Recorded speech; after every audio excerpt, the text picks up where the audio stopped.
Hi, Bridget. How are you? I think I'm saying your name. Is it Bridget? Bridget?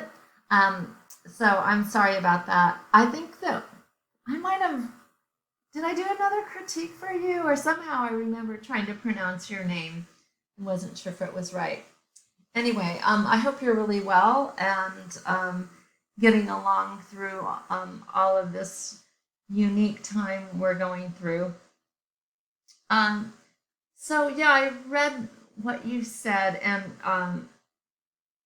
in terms of it, first of all, I want to address being frustrated that it's difficult for you to interpret a photograph and make it into a painting, make it your own, that you can follow along, but you don't feel like you're able to um, come up with your own compositions. Um, and so I would say, first of all, I think we all start by imitating, and we imitate before we can innovate. And I think that that's a natural progression of learning any kind of craft, and particularly when it comes to you know a visual art, you're gonna try to copy the look, right? And I'm looking at this first piece here, and he did a really good job. And I think the mark making is really nice in this. And I look at this, and it reminds me of the piece that I did, um, of my own mark making, and that's fine. Right now, that's fine. What I would say is that, I see some definite differences here emerging. And, you know, that mark making style, developing your own style, is it's really just pure mileage, pure and simple, because you just have to do it and do it and do it and do it again, until, like I said, that imitate before you can innovate. In innovation, in this case, just means really exploring all the possibilities.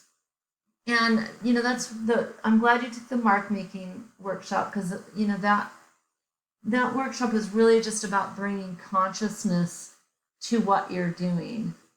Because I think that it's really easy for us to pick up habits and modes of working that we're sort of not even aware we're doing. And until we look at it later and we go, oh yeah, and that's what that, it looks like this, and I wonder why. Um, I know for myself, it's very, very true. Uh, so, I think you're doing great. This piece has, it's beautiful. All this, I think your mark making down here is great, and it is a little different than mine. Just in that it's your hand. Over time, it's going to become more and more and more your own, because we all have a different hand, and we all see things differently. We put them down differently. And as you are able to come up with your own compositions and take a photograph or go out plein air painting and come up with your own um, ideas, you'll layer your mark making onto that palette, right? And over time, you'll have your own look. I guess what I'm saying is, don't worry about it. Take one step at a time. Keep working on your skills.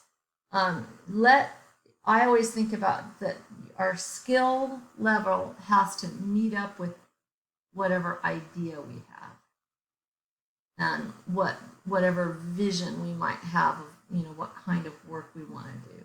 So more and more, just keep looking at a bunch of different artists and whose work you admire or you're wanting to emulate, not just mine. Try to, put stuff where you can see it as you're working so that you can nudge yourself. I did that for years and years. In my studio, just put up a whole bunch of stuff, and I just kept trying to nudge myself in this direction, in that direction, and then I'd do a piece, and I'd be like, yeah, that's a little bit of what I am after. So I would put that piece. I wouldn't sell it right away, or I wouldn't put it away. I'd put it right where I could see it. But yeah, and that might have been just one little corner, literally like one little, section of a painting. But I did something in that little section, or might have even just been a little study that wasn't finished, but there was something there that was like, yeah, that's it. That's the stuff I want. And I would put it so I could do that over and over and over again. And so, yeah, I had my own journey, and let's see, I'll dig out a painting that I did a long time ago so you can see the difference. Yeah, my style evolved over years and years. I started out as an illustrator, and the prevailing style that everyone was doing back then was in the early 80s, was this very, very tight rendering, and I used acrylic and an airbrush, and we cut little shapes out of frisket paper and sprayed them with the airbrush, and it was, used a triple lot brush. So, my roots are that, and so I had to really work over time to consciously, intentionally push myself away from that. It didn't, and it really, really did not happen overnight. So in this piece, I think you're doing great. I love these grasses. It's super nice. Little marks with the edge of the pastel. All of this. Color's great. Edges are great. Love the sky. It's really dreamy. Super nice. That's great.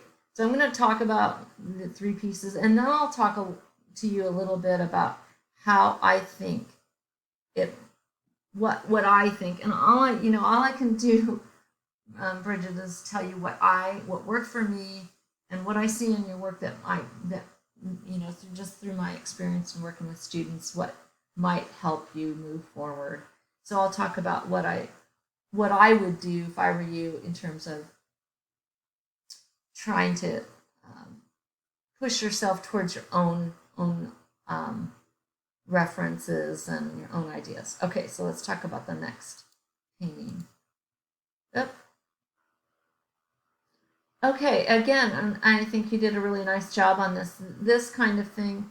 This is more indicative of my own work that I do personally. Some of the lessons sometimes are more geared towards you guys, and though they in terms of a style they definitely look like my work, but they're maybe a little different. So this piece that you saw me do I think this was one of the YouTube demos, is a little bit more indicative of what I like to do for when I'm just painting for my own sake, for my own devices. So, you did a really nice job with these negative shapes in here, and picking those out. I would say in something like this, what I'm going to try to do is just have these negative shapes be a little more, let me see if I can use the word, designed. So I might come in here and carve into this, just a little, like I'm not going to be able to do it with this tool in the computer, but you know what I'm saying? I'm going to play with these shapes and just kind of finesse them a little bit more so that the whole piece has a little bit more, I'm going to use another word that's a little tricky, polish. I don't want my stuff to look polished as in like slick, like, overdone. I like the idea of my hand appearing in the painting. That looks like it was done by a person's hand. I don't, like the idea of it looking too, like, I'm not certainly after photorealism, and I want to maintain that. So you probably see when I'm first painting, it goes very quickly because I'm trying to get an idea of the energy, the animus, the animation, the gesture of the scene, the living, breathing landscape. So that initial pass at a painting is faster, more energy, more movement.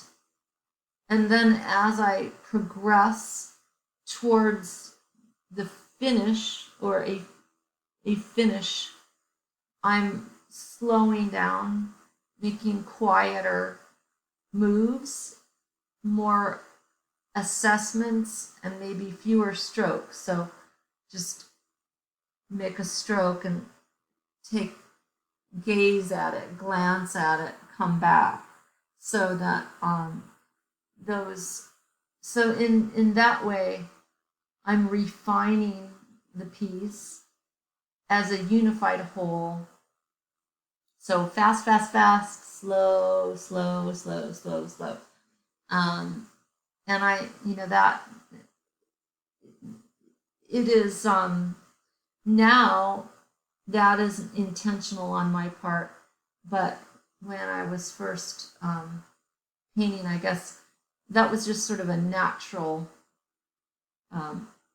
outgrowth of just finding my way to a finished piece.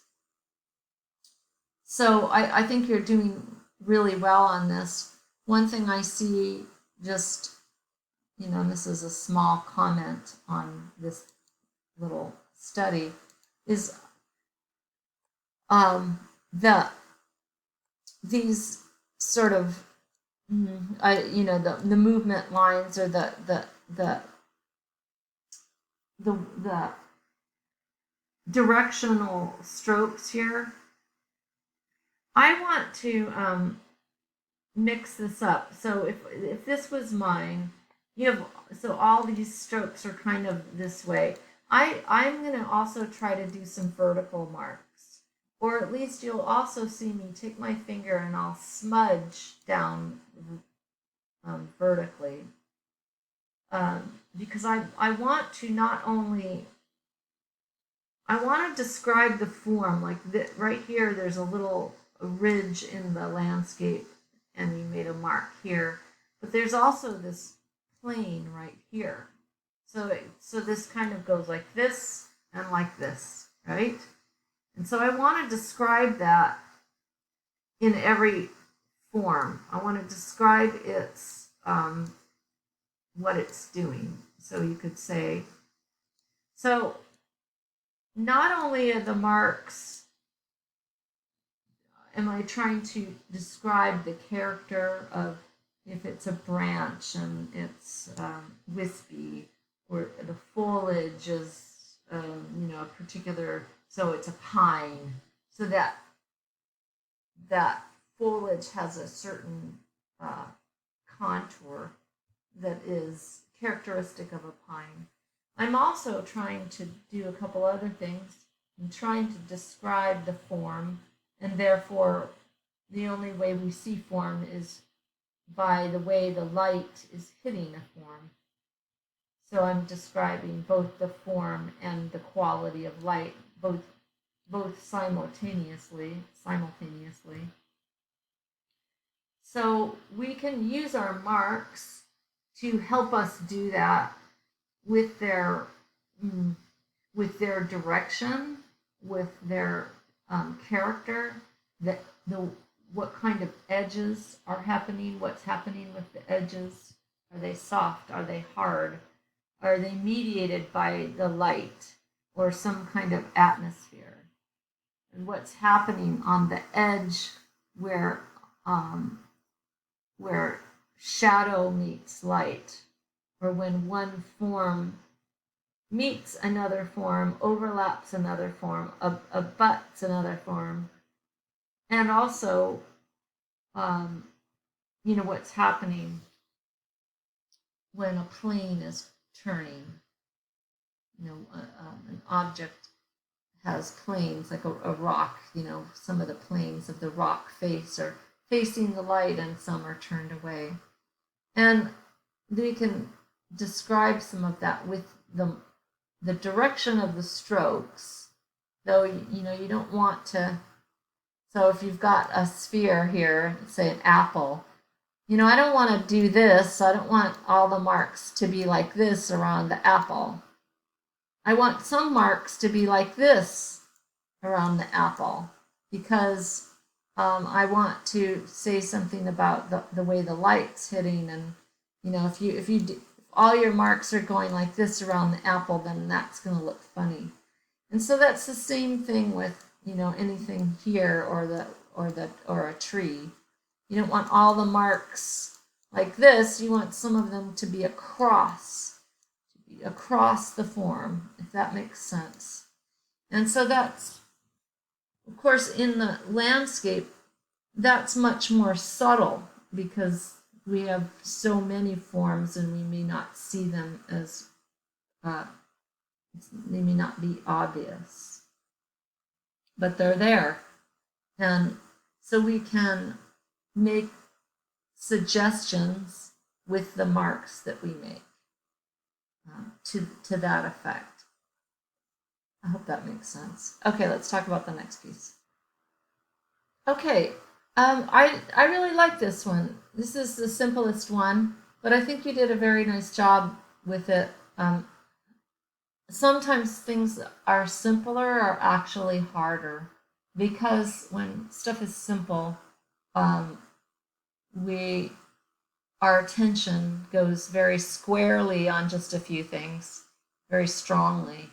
And so therefore those few things have to be a little bit better, more worked out. And so this is good. This spot right here, sweet.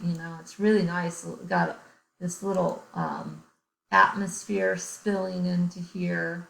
You did a good job, and you weren't afraid to go in there hot and heavy when you needed to, right there.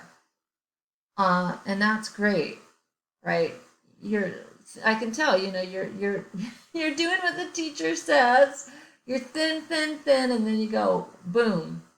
And that's what it takes sometimes. And one thing I see students hesitate to do a lot is that they just don't get it to that, like go for it at the end, like really go and get it. And you did in this, so that's really good.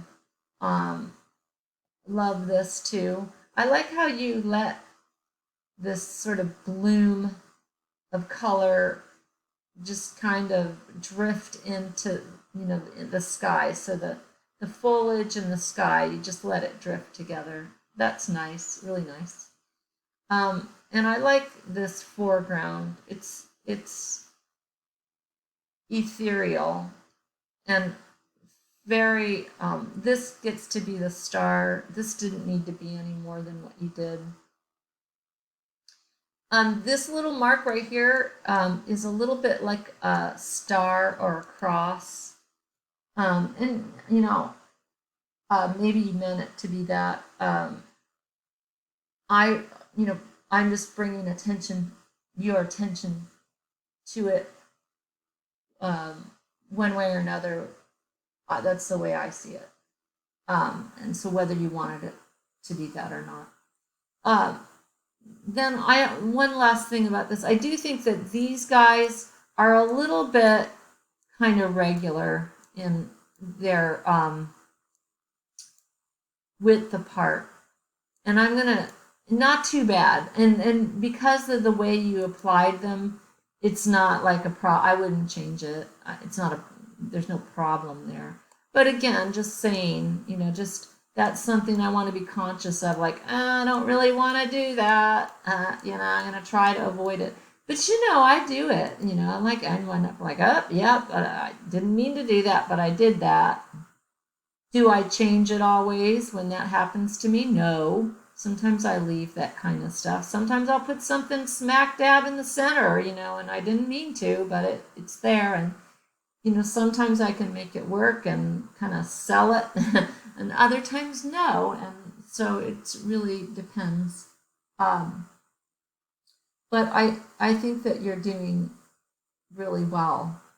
Now, let's go back and talk about what you can do to begin to create your own compositions and ideas. So I'm assuming that you, just from what you wrote, that you have your own photo reference that you've tried to make paintings from. Now, there's no question that it's easier to copy someone else's painting and make a painting from it, because they've already resolved the composition, they've resolved the value relationships and the color and perhaps some stylistically. So there's no question. And it is a time-honored way to learn to paint, done, all throughout art history. So it's good. But there's a time, that boys have to become men, or, whatever. You know what I mean? You have to, break out on your own, and you got to, grow up and be a big girl and do that kind of thing. You know what I mean? So what I would say is make sure that you keep a sketchbook. Get your photos out and start doing the thumbnails. And you may have seen some photos of my sketchbook pages where and let's see, I'll pull a couple of those up, and I'm going to pull up a couple things to show you. Sketchbook page. I'm going to just write a note to myself. And okay. That's really, really important, because just doing a whole bunch of little thumbnails, and that you get a vocabulary for yourself, and you build a little library for yourself of possibilities of compositions, and you begin to create your own look compositionally. So I think that's number one. And you can do that with your own photos. I don't know. I'm assuming you take your own photos. If you don't, and if you can take your own photos, I highly recommend it, because there's so many good reasons to take your own. You're already in it. If you're standing there, there's something that has drawn you to the scene, and you took the photo. It may feel like it was just I snapped a photo, but something pulled you in to do it. And for me, what I try to do, I'll go on a little trip or drive, or I'll come back from having taken a group of photos, and I'll come back and I'll start to kind of pour through them, and I'll remember what it was that got me to take the photo in the first place. And that remembrance, that feeling, has a lot to do with driving the composition. So there's that, and then also there's just no question it's yours. It's your own thing. When you use the pics from the internet, even though they're, fair use or however, it's not the same as if, taking your own. So there's that. So make sure you take your own thumbnails, so that you start. And the other thing, sorry, I'm getting a little test. The other thing is just simplify. And so you're, I hope you did the monthly training, and because that was all about simplifying and just simplifying and really honing in on the composition, on what really is attracting you to the scene, and what's the power of it. Is it the light? Is it some the edges? Is it some were you drawn to the color? What was there a narrative that struck you? If it could be figures and or whatnot. And then you begin to feel yourself that there's certain types of scenes that you are consistently drawn to. That oh yeah, that's my jam. Because I do that now. Like, oh, I know. Like, I'd paint that. I'll see that in other people's stuff or other photos. Like yeah, that'd be something I'd paint. I like that kind of thing. Like, I know for myself. I talk about this a lot when I'm talking about composition. Is it about the earth or the sky? And I know for myself, like probably 80%, a good solid 80% of my paintings are about the earth. I'm just drawn to that. I mean, I'm just, it's funny because I'm an Aquarius, and when I'm painting, I'm, earthy, so that my compositions are really strongly the earth.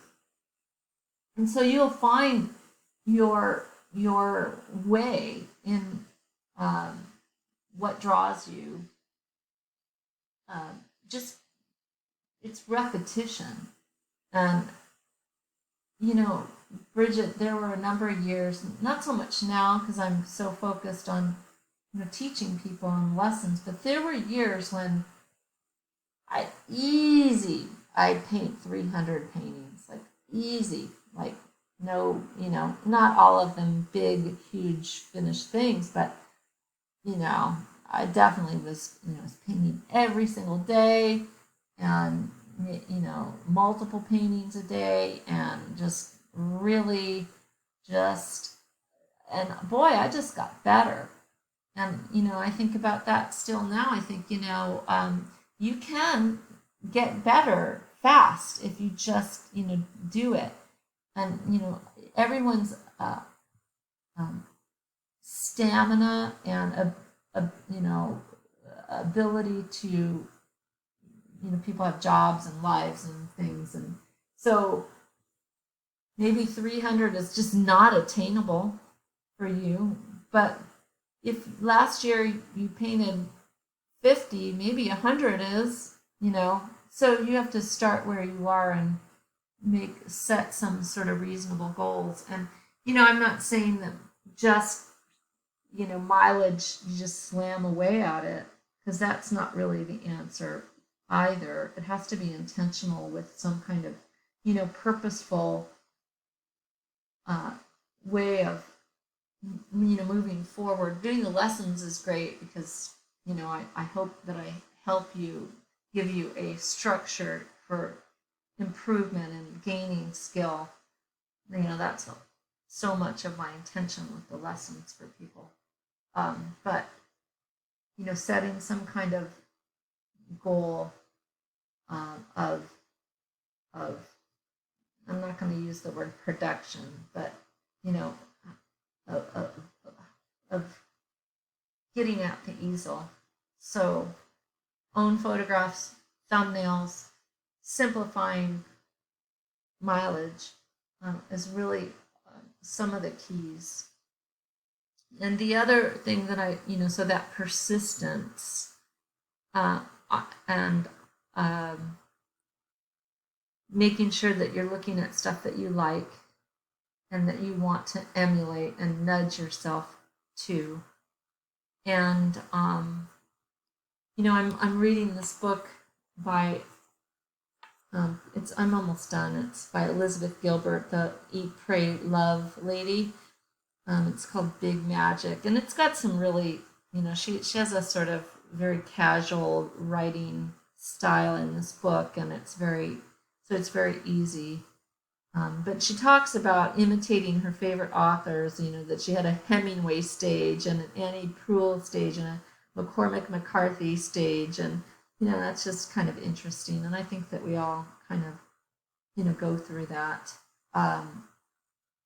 And she also talks about, and I think about this quite a lot, is the paradox of being an artist. What we're doing is, it's there's a lot of paradox in painting, a lot of messiness.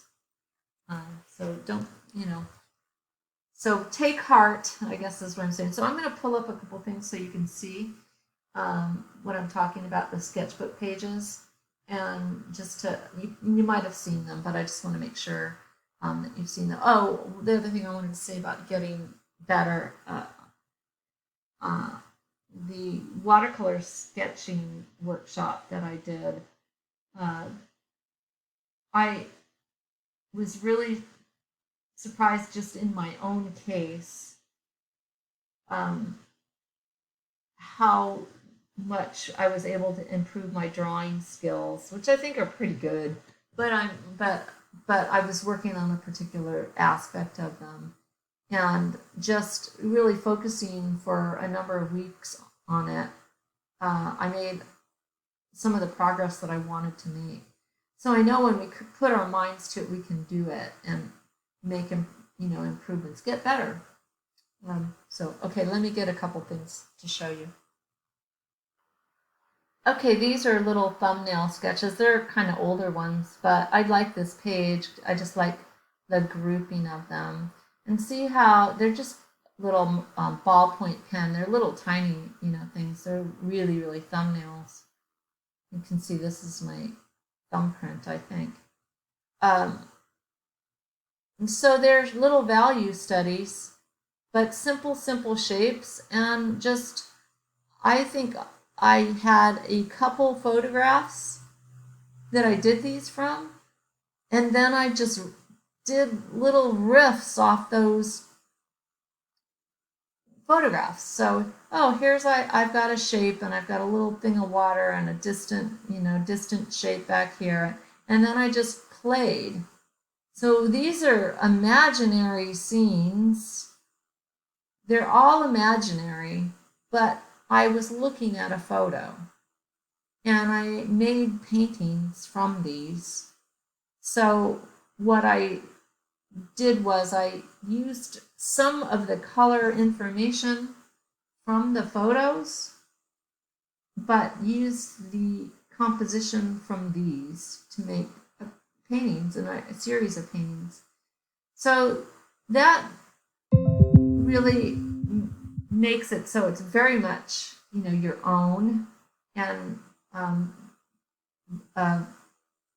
unique, and then you're gonna really quickly gain a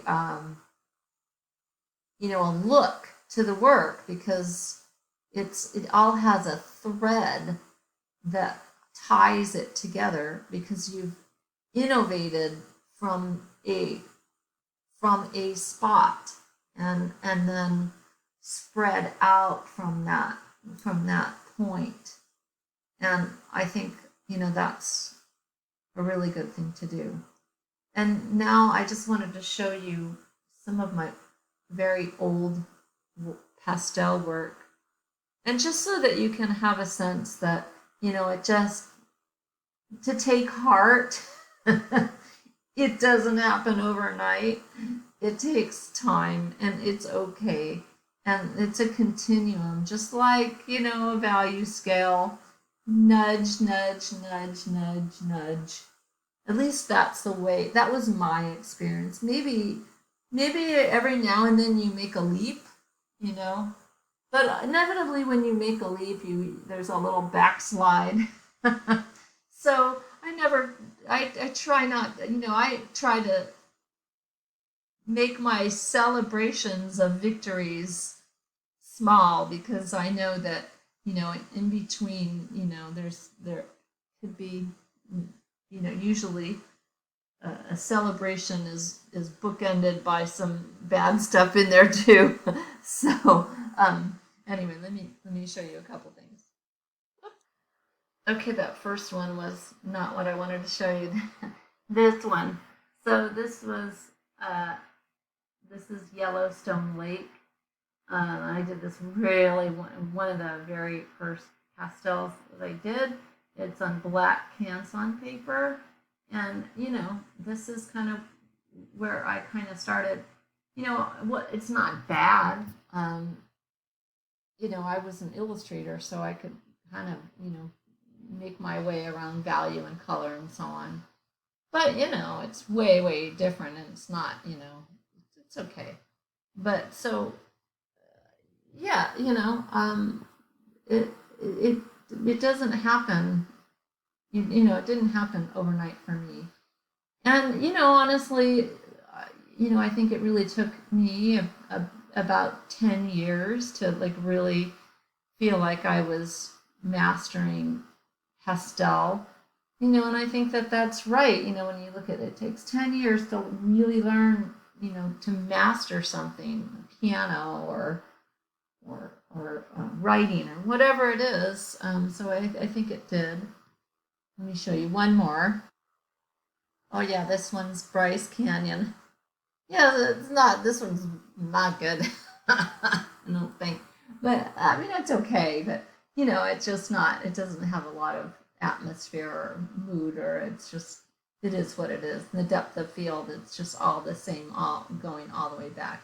But anyway, I know this is not what you want to be doing, and I don't really want to see you doing this either. But I just wanted to illustrate to you that just kind of just be patient with yourself. I really think that you're doing really well. So just keep going. Um, and if you have any other, I mean, that's I'm not gonna write down my key impressions because I think what they are is that you're doing really well. You have a great hand with the pastel. You're not afraid of it. You are, I think, making some very nice work to get to the place where you're making your own stuff.